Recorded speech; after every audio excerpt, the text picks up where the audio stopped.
प्यारे बच्चों, आप लोग कैसे हैं? मैं आशा करता हूं कि आप लोग अच्छे होंगे। आइए, पिछले वीडियो में मैंने चर्चा किया था रासायनिक अभिक्रिया के बारे में। आज हम चर्चा करेंगे रासायनिक समीकरण के बारे में। रासायनिक समीकरण क्या है? जब रासायनिक अभिक्रिया होती है तो रासायनिक पदार्थ आपस में भाग लेते हैं और उत्पाद बनाते हैं। तो रासायनिक अभिक्रिया में भाग लेने वाले क्रिया कारकों या अभिकारकों के संकेतों या सूत्रों को तथा बनने वाले नए उत्पादों के संकेतों या सूत्रों को हम संक्षिप्त रूप में प्रदर्शन करते हैं, तो इसे हम रासायनिक समीकरण कहते हैं। एक बार और, किसी भी रासायनिक अभिक्रिया में भाग लेने वाले क्रिया कारक या अभिकारक के प्रतीकों या सूत्रों के माध्यम से हम संक्षिप्त प्रदर्शन करते हैं, तो इसे हम रासायनिक समीकरण कहते हैं। क्या कहते हैं? रासायनिक समीकरण कहते हैं। अभिक्रिया में भाग लेने वाले अभिकारक पदार्थों को हम अभिकारक या क्रिया कारक कहते हैं, और उन पदार्थों से क्रिया के फलस्वरूप बनने वाले नए पदार्थों को हम उत्पाद कहते हैं। आइए एक रिएक्शन से आपको समझाते हैं।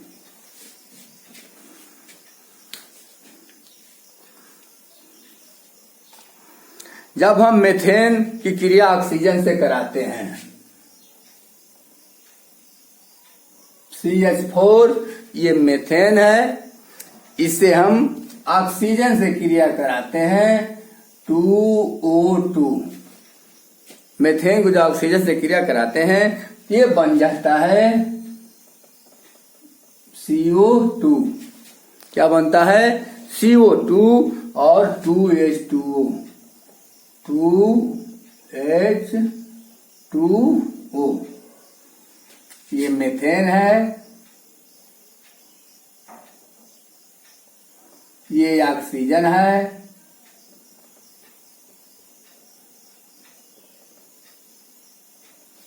ये कार्बन डाइऑक्साइड है और ये पानी है। मीथेन और ऑक्सीजन ये क्रिया कारक या अभिकारक कहलाते हैं। क्रिया कारक या अभिकारक कहलाते हैं। क्या कहलाते हैं? क्रिया कारक या अभिकारक कहलाते हैं। ये कार्बन डाइऑक्साइड और पानी उत्पाद कहलाते हैं या क्रिया फल कहलाते हैं। क्या कहलाते हैं? क्रिया फल कहलाते हैं। तो ये रहा रासायनिक समीकरण। एक बार और सुन ले। किसी भी रासायनिक अभिक्रिया में भाग लेने वाले क्रिया कारकों, अभिकारकों तथा उत्पादों के सूत्रों या संकेतों के रूप में हम संक्षिप्त प्रदर्शन करते हैं, तो इसे हम रासायनिक समीकरण कहते हैं। जो पदार्थ आपस में क्रिया करते हैं उन्हें अभिकारक या क्रिया कारक कहते हैं। उन पदार्थों से बनने वाले नए पदार्थ को हम उत्पाद या क्रियाफल कहते हैं। आइए अब अगले स्टेप में हम आपको बताते हैं रासायनिक समीकरण लिखने की विधि।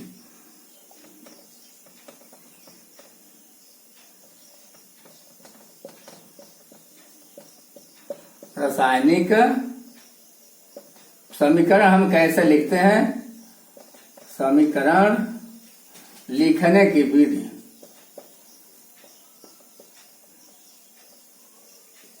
रासायनिक समीकरण लिखने की विधि।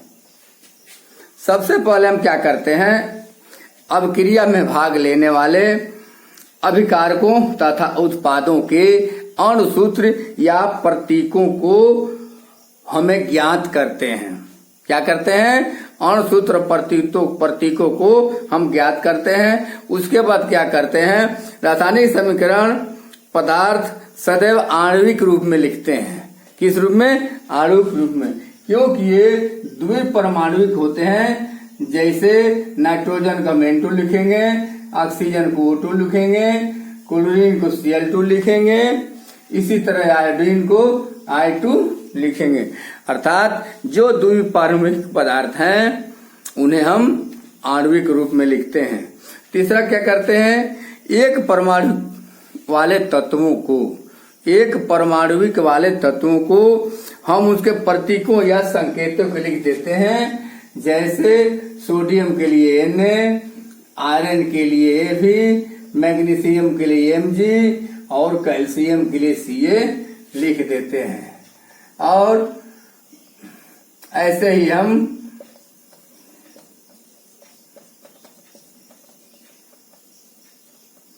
एक परमाणुविक, इतना समझ गए बच्चे? आइए अब आपको आगे बताते हैं मूल समीकरण या ढांचा समीकरण लिखना। क्या लिखना? मूल समीकरण या ढांचा समीकरण लिखना। मूल समीकरण या ढांचा समीकरण।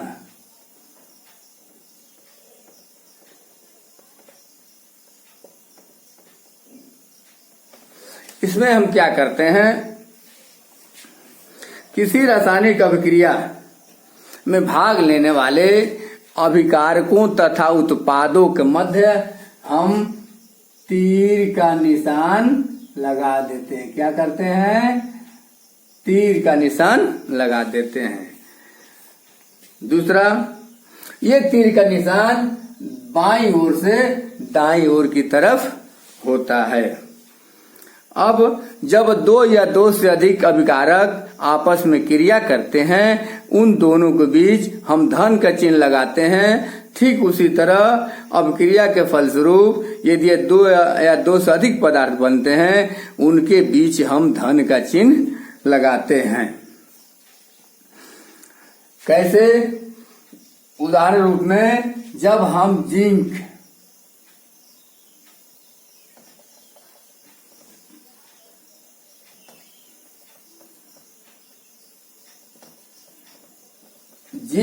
की क्रिया HCl से कराते हैं, Zn HCl से कराते हैं। देखिए जिंक और HCl के बीच हमने धन का चिन्ह लगा दिया। इसके बाद तीर का चिन्ह लगाया। अब ये क्या बना? Zinc ZnCl2। फिर हम धन का चिन्ह लगाते हैं और बना है हाइड्रोजन गैस। यहां पर धन का चिन्ह देखिए, ये है अभिकारक और ये है उत्पाद या क्रियाफल। अब देखिए जिंक और हाइड्रोक्लोरिक अम्ल आपस में क्रिया करा रहा है। इन दोनों के बीच हम धन का चिन्ह लगाते हैं। इसके बाद तीर लगाते हैं। तीर दर्शाती है बाईं से दाईं ओर, बाईं से दाईं ओर, अर्थात क्रिया बाईं से दाईं की ओर चल रही है। इधर जो है जिंक क्लोराइड बना और हाइड्रोजन गैस बना, ये उत्पाद है। इन दोनों के बीच में हम धन का चिन्ह लगाते हैं। अब यदि कोई अभिक्रिया उत्क्रमणीय हो, उत्क्रमणीय का मतलब कि जब अभिकारक क्रिया करके उत्पाद बनता है और पुनः उत्पाद विघटित होकर अभिकारक में बदलने लगता है, तो ऐसी अभिक्रिया को हम उत्क्रमणीय अभिक्रिया कहते हैं। आइए उदाहरण स्वरूप हम देखते हैं। जब हम नाइट्रोजन की क्रिया हाइड्रोजन से कराते हैं तो यह अमोनिया बनता है, NH3 बनता है। क्या बनता है? अमोनिया बनता है। लेकिन यह पुनः अमोनिया विघटित होकर नाइट्रोजन और हाइड्रोजन में बदलने लगती है, तो ऐसे अभिक्रिया को हम उत्क्रमणीय अभिक्रिया कहते हैं। उत्क्रमणीय अभिक्रिया कहते हैं। इसके लिए हम अर्धशीर्ष वाले तीर का निशान लगाते हैं। क्या लगाते हैं? अर्धशीर्ष वाले तीर का निशान लगाते हैं। समझ गए बच्चों? ये बन गया अमोनिया। ठीक।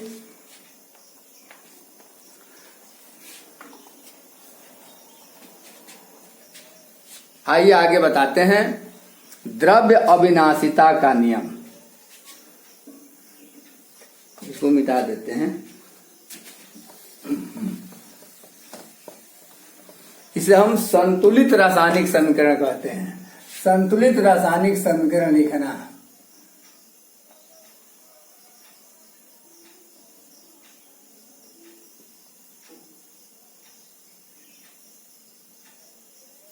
रासायनिक समीकरण हम कैसे लिखेंगे? संतुलित रासायनिक समीकरण। इसी को हम द्रव्य अविनाशिता का नियम भी कहते हैं। अविनाशिता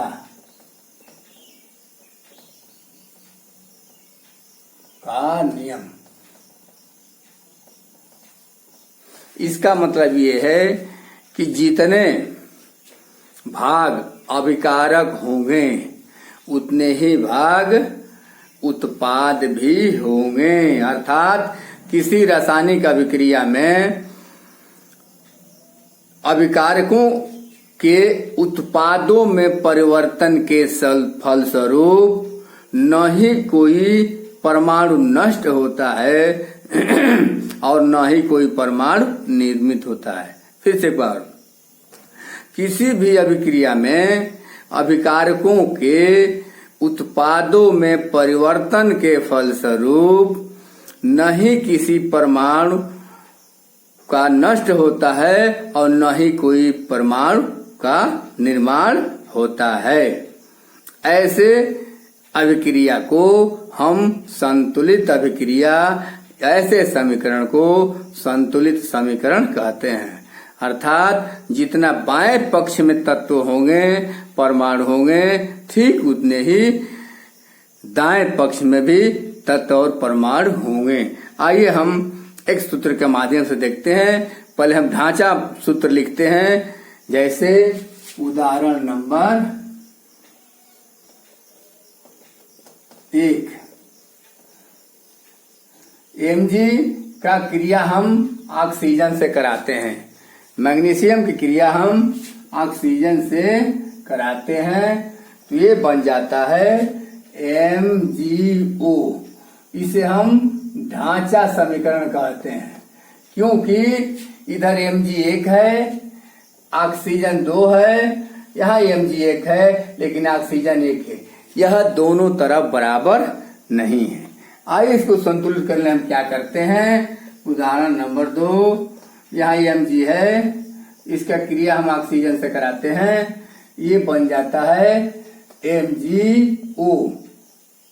अब हम क्या करते हैं, यहाँ पर हम 2 लिख देते हैं और यहाँ पर 2 लिख देते हैं।